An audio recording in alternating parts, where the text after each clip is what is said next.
In this video, I will show you how to add the Google Tag Manager code snippets to an Elementor site. Hover over Elementor and select Custom Code. Let's start by adding the NoScript GTM code.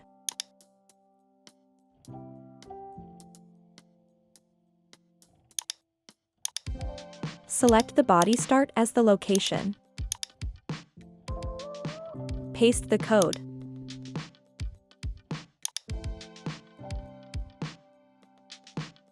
Publish, and select the entire site. The entire site may not actually mean the entire site if you are using themes that aren't Elementor ready.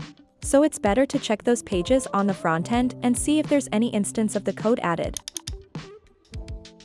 The GTM code should appear when you inspect Element and search for the GTM code.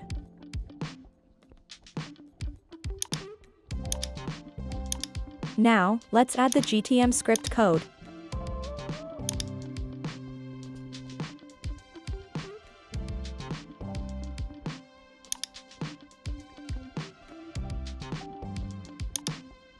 This time in the head tag, so it should only appear under the head element.